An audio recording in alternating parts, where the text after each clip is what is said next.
할렐루야! 사랑하는 손학교의 성도님들 한 주간 잘 지내셨나요? 오늘 나눌 말씀은 역대하 1장 7절부터 13절까지 말씀입니다.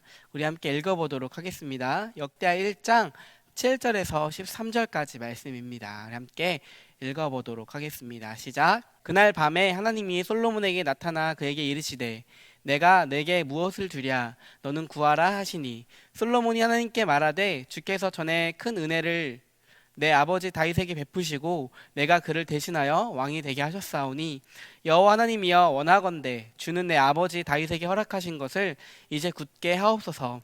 주께서 나를 땅의 티끌같이 많은 백성의 왕으로 삼으셨사오니 주는 이제 내게 지혜와 지식을 주사 이 백성 앞에서 출입하게 하옵소서. 이제 많은 주의 백성을 누가 능히 재판하리이까 하니 하나님이 솔로몬에게 이르시되 이런 마음이 내게 있어서 부와 재물이나 영광이나 원수의 생명 멸하기를 구하지 아니하며 장수도 구하지 아니하고 오직 내가 내게 다스리게 한 내 백성을 재판하기 위하여 지혜와 지식을 구하였으니 그러므로 내가 내게 지혜와 지식을 주고 부와 재물과 영광도 주리니 내 전의 왕들도 이런 일이 없었거니와 내 후에도 이런 일이 없으리라 하시니라. 이에 솔로몬이 기브온 산당 회막 앞에서부터 예루살렘으로 돌아와서 이스라엘을 다스렸더라. 아멘. 오늘부터 12월까지 역대하 말씀을 묵상하게 됩니다. 역대하는 역사서 중 하나입니다. 역대하 바로 앞 성경인 역대상은 아담으로부터 시작해서 다윗에 이르기까지 족보에 대해 이야기하고 있습니다. 그리고 길게 다윗과 그와 관련된 내용들에 대해 길게 서술하고 있습니다. 그리고 오늘 읽은 역대하에서는 솔로몬으로부터 시작해서 유다 멸망과 또 바벨론 포로와 포로 귀환까지의 역사적인 내용을 다루고 있습니다. 역대기는 바벨론 포로에서 귀환한 이스라엘 백성들을 위해 기록되었다고 합니다. 특별히 역대기는 어떻게 회복할 수 있을 것인가를 이야기하고 있다고 합니다. 역대기와 비슷한 내용을 다루고 있는 열왕기는 왜 선택된 하나님의 백성인 이스라엘이 망하게 되었는가에 대한 원인을 다루고 있습니다. 또한 역대기는 역사서이기 때문에 선별적으로 역사가 기록되어 있다고 합니다. 특별히 평행 본문인 열왕기서에 나오는 다윗과 솔로몬의 범죄가 생략되어 있기도 합니다. 또한 역대기는 제사장적 시각으로 기록되어 있어 성전 중심적이고 또 성전과 제사를 강조하고 있습니다. 또한 이스라엘의 회복을 이야기하고 있습니다. 특별히 남유다 중심적으로 기록이 되어 있어 다윗 가문의 정통성을 강조하고 있다고 합니다. 그렇기에 북이스라엘의 왕에 대한 기록이 많이 나타나지 않고 있다고 합니다. 역대기는 어떻게 하면 하나님의 택함 받은 백성들이 회복할 수 있는지, 또 하나님의 백성의 정체성은 무엇인지를 성경 곳곳에서 이야기를 하고 있습니다. 우리는 이 역대기를 보면서 하나님의 백성으로서 어떻게 살아가야 하는지를 발견해 나가야 합니다. 또한 남유다의 왕들의 모습을 통해 하나님이 원하시는 모습이 무엇인지를 발견해 나아가는 것이 필요합니다. 오늘 읽은 말씀인 역대하 1장 7절에서 13절 말씀은 솔로몬이 1,000번제를 드리고 하나님께 받은 것에 대한 내용을 다루고 있습니다. 우리가 오늘 읽진 않았지만 1장 5절과 6절 말씀에서는 솔로몬이 기브온 산당에 올라가서 1,000마리 희생으로 번제를 드렸다는 내용이 나오고 있습니다. 우리가 흔히 알고 있는 1,000번제에 대한 내용입니다. 그날 밤 하나님은 솔로몬의 꿈에 나타나 그에게 내가 너에게 무엇을 주면 되겠느냐 너는 내게 구해라 라고 말씀을 하십니다. 이에 솔로몬은 이렇게 대답을 합니다. 함께 8절에서 10절까지 말씀을 읽어보도록 하겠습니다. 시작. 솔로몬이 하나님께 말하되 주께서 전에 큰 은혜를 내 아버지 다윗에게 베푸시고 내가 그를 대신하여 왕이 되게 하셨사오니 여호와 하나님이여 원하건대 주는 내 아버지 다윗에게 허락하신 것을 이제 굳게 하옵소서.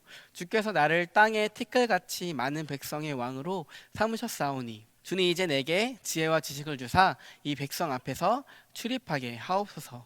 이렇게 많은 주의 백성을 누가 능히 재판하리이까 하니 솔로몬이 하나님께 구하였던 것은 바로 지혜와 지식이었습니다. 아버지 다윗 왕을 이어서 아들인 솔로몬이 이스라엘의 왕이 되었습니다. 다윗은 이스라엘 백성들이 가장 좋아하는 왕이며 최고의 왕으로 여겨지는 왕이었습니다. 우리가 잘 알고 있는 물맷돌로 골리앗을 쓰러뜨리고 또 이스라엘을 통일하였으며 강대국과 싸워서 승리한 것도 여러 번인 왕이었습니다. 다윗은 이스라엘을 강력하게 만든 왕이었습니다. 성경에서는 많은 부분에서 다윗을 메시아의 조상으로 묘사하고 있기도 합니다. 또한 남유다의 왕들을 평가할 때 그 왕들을 다윗 왕을 기준으로 삼아 선한 왕과 악한 왕을 나누기도 합니다.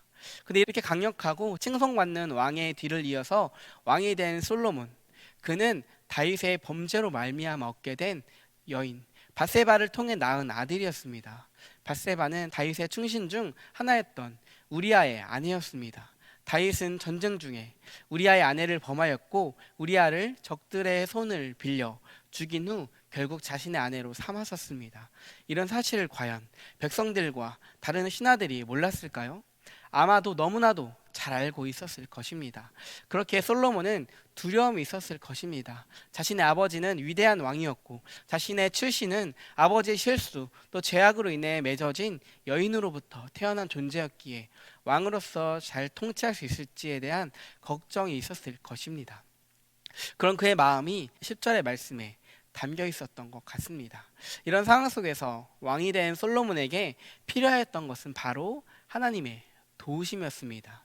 물론 그의 겸손함이 담긴 표현이었지만 겸손보다는 정말 하나님의 도우심이 필요했을 것입니다. 솔로몬이 왕으로 통치하던 시기에는 왕이 재판장의 역할을 하였다고 합니다. 솔로몬도 마찬가지로 시시비비를 가리는 재판장의 역할을 하기도 하였습니다. 그렇게 제대로 판단할 수 있는 지혜와 지식이 왕에게는 필수적인 요소였습니다. 오늘 읽은 말씀의 평행 본문인 열왕기상 3장에서도 동일한 내용을 이야기하고 있습니다. 오늘 읽은 말씀에서는 지혜와 지식이라고 말하지만 열왕기상 3장 9절에서는 이 지혜와 지식을 듣는 마음이라고, 솔로몬이 구한 것이 바로 듣는 마음이었다라고 말을 하고 있습니다. 하나님의 말씀을 듣는 것, 하나님의 뜻을 구하는 것, 그것이 바로 지혜라고 성경은 말하고 있는 것입니다. 우리는 흔히 지혜하면은 사리분별을 잘하고 또 어떠한 상황을 잘 해결해 나아가고 또 연륜 있는 사람이 인생을 살아오면서 이럴 땐 이렇게 하고 저런 경우에는 저렇게 하는 것을 뜻하는 것으로 이야기하기도 합니다. 물론 이것도 지혜의 한 부분이지만 성경에서는 이 지혜를 바로 하나님의 말씀을 듣는 마음이라고 이야기를 하고 있습니다. 솔로몬이 구한 이 지혜, 그것은 그가 똑똑해지고 많은 지식을 가졌다는 것을 의미하지 않습니다. 하나님의 백성으로서 그리고 하나님을 대신하여 하나님의 백성들을 잘 다스리고 또 진리의 길로 이끌어 가야 할 지도자로서 하나님의 마음을 구하고 또 그분의 뜻, 말씀을 구하여 그대로 행하는 것이었습니다. 오래 살았다고 또 많은 것을 안다고 지혜로운 것이 아닙니다. 하나님의 말씀을 듣는 사람, 그분의 음성에 순종하고 그분의 뜻을 구하며 그 뜻을 품고 행하며 살아가는 것, 바로 그것이 지혜인 것입니다. 그리고 솔로몬이 왕으로서 그 수많은 백성들을 다스려야 할 지도자로서 구한 지혜는 바로 하나님의 뜻을 구하고 하나님이 이끄시는 대로 말씀하신 대로 나아갈 수 있는 자가 되기를 구한 것입니다. 오늘 그 말씀 뒤에는 솔로몬의 부귀와 영화 그리고 성전 건축에 대한 내용이 이어서 나옵니다. 그러나 평행 본문인 열왕기상 3장에서는 우리가 잘 알고 있는 한 아이를 둔 두 여인의 재판에 대한 내용이 나오고 있습니다. 여기에서 재판관은 바로 솔로몬으로 나오고 있습니다. 솔로몬이 구했던 듣는 마음, 또 다른 말로 지혜가 드러나는 부분입니다. 한 아이를 두고 누가 친어머니인지를 재판해달라고 하는 두 여인에게 솔로몬은 아주 지혜롭게 재판을 하게 됩니다. 그 말씀이 나오는 마지막 부분에는 이렇게 이야기를 하고 있습니다. 온 이스라엘이 왕이 심리하여 판결함을 듣고 왕을 두려워하였으니 이는 하나님의 지혜가 그의 속에 있어 판결함을 봄이더라. 아멘. 이렇게 이야기를 하고 있습니다. 지혜의 주체가 솔로몬이 아니라 하나님께 있습니다. 솔로몬이 올바르고 지혜롭게 판단할 수 있었던 것은 바로 하나님의 지혜, 하나님의 말씀을 듣는 마음이 그에게 있었기 때문입니다. 이 사건을 통해 하나님께 듣는 마음을 구한 솔로몬에게 하나님의 지혜가 그에게 있었음을 보여주고 있는 사건입니다. 그에게 주어진 사명, 바로 하나님의 백성을 이끌어 가야 할 지도자로서 하나님을 대신하여 백성들을 이끌고 갈 인간의 왕으로서 백성들을 올바르게 통치하고 이끌어가는 것이 바로 그의 사명이었습니다. 그것을 제대로 행하기 위해서는 지혜, 즉 하나님의 말씀을 듣는 마음이 필요했던 것입니다. 세상이 말하는 지혜가 아니라 하나님의 뜻을 구하고 하나님의 말씀대로 살아가고 이끌어가는 것이 그에게 필요했던 것입니다. 그런데 이것은 솔로몬에게만 해당되는 것이 아닙니다.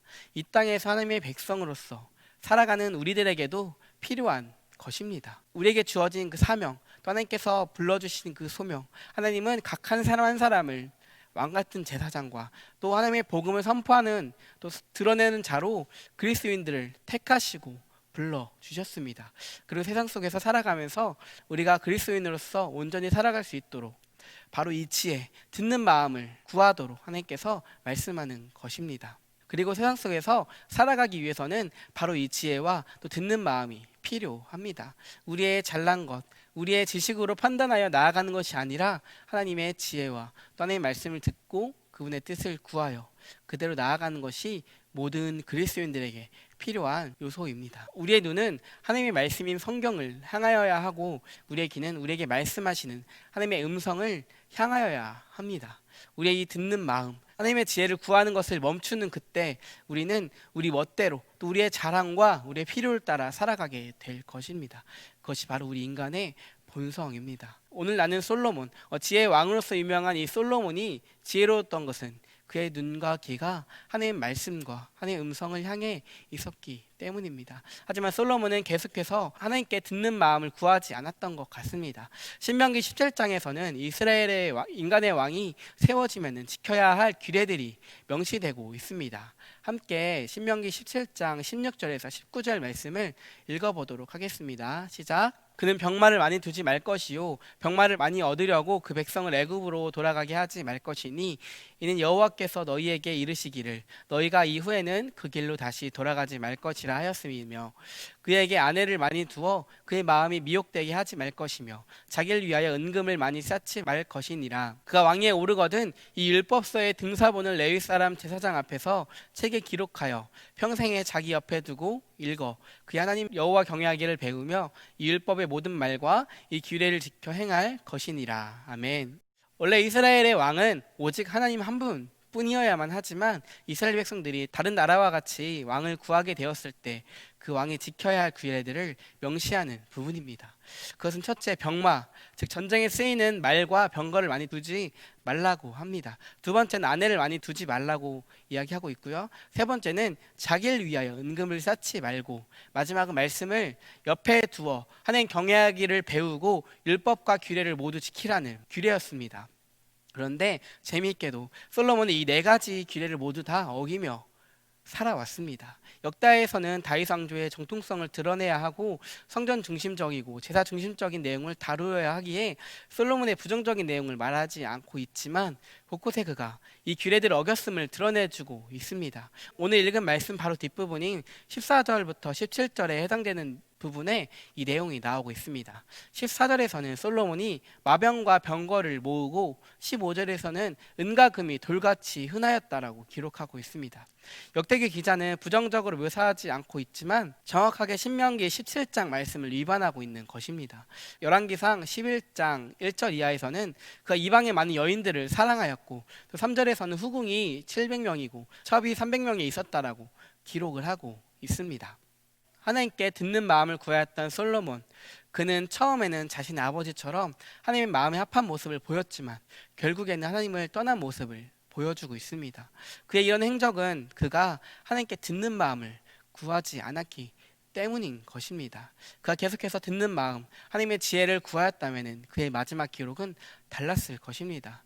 그는 언젠가부터 듣는 마음이 아닌 자신의 욕구를 채워가는 삶을 살아간 것 같습니다.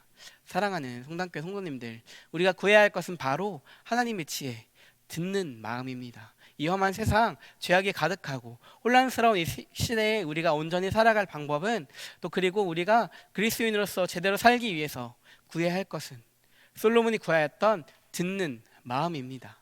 한 가지 기억해야 할 것은 세상이 말하는 지혜와는 조금은 다르다는 것입니다. 성경은 끊임없이 이야기를 합니다. 하나님의 말씀대로 살아가는 자, 그분의 뜻대로 살아가는 자, 하나님의 가르침을 즐거워하고 그 말씀을 주야로 묵상하는 자, 그 자가 복된 사람이고 그런 사람이 지혜로운 사람이라고 이야기를 하고 있습니다. 하나님의 지혜, 단순히 똑똑하고 상황을 잘 처리하는 것이 아니라 그것도 포함하지만 하나님의 뜻대로 살아가는 것입니다. 하나님의 뜻과 말씀을 품고 그 말씀대로 살아가는 것입니다.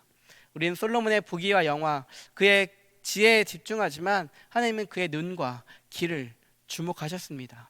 또한 하나님은 우리의 결과물, 열매보다 우리의 마음이 어디를 향해 있는지, 우리의 눈과 귀가 어디를 향하고 있는지를 보십니다. 결국에 솔로몬은 눈과 귀가 세상과 부귀, 힘과 권력, 그 여자에게 향했습니다. 하나님이 기뻐하시던 솔로몬의 모습은 온데간데 없고 그의 말미는 하나님의 책망이 주어지게 되었습니다. 사랑하는 성도님들, 우리는 반대가 되어야 합니다. 지금까지는 하나님의 말씀, 그분의 뜻을 구하지 않는 삶을 살았을지라도 앞으로, 그리고 하나님이 부르시는 그날까지 우리는 하나님의 말씀과 뜻을 구하며 그분이 원하시고 바라는 모습으로 살아 나아가야만 합니다. 우리의 삶과 신앙의 회복은 하나님께 듣는 마음을 구하고 하나님의 말씀을 구하며 날마다 묵상하고 말씀을 사모하는 데에서부터 시작이 됩니다. 하나님의 뜻을 구하는 삶을 살아가십시오. 하나님 말씀을 듣는 마음을 구하며 살아가십시오.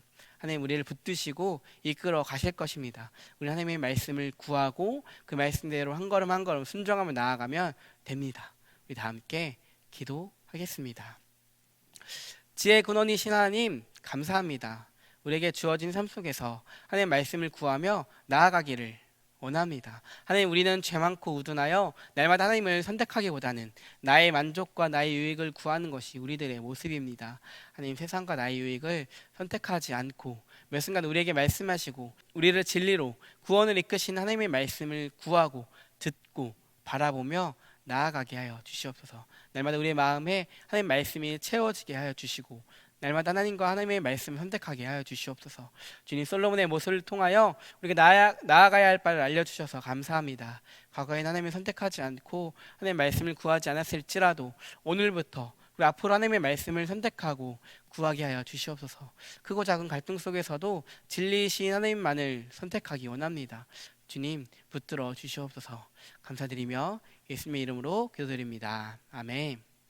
사랑하는 성당교회 성도님들, 주어진 한 주도 하나님을 찬양하고 또 하나님께서 우리에게 행하신 일들을 고백하고 선포하며 나아가는 한 주 되시기를 축복합니다.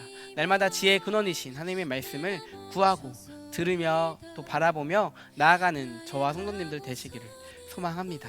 11월이 시작되었습니다. 점점 더 추워지고 한 해의 마지막이 다가오고 있습니다. 11, 12월 매일 성경이 나왔는데 교회 로비에 있는 매일 성경을 찾아가 주셔서 남은 2달을 묵상하는 삶을 살아가시기를 소망합니다. 날마다 하나님의 말씀을 묵상하며 어려움이 가득한 삶 속에서도 구원의 하나님을 찬양하고 우리를 보호하시는 하나님을 만나는 나날들 되시기를 축복합니다. 한 주간도 주님의 은혜를 갈망하는 삶을 살아가시기를 축복하며 다음 주에 또 만나도록 하겠습니다. 샬롬. 주님 뜻에 있으니 오 주님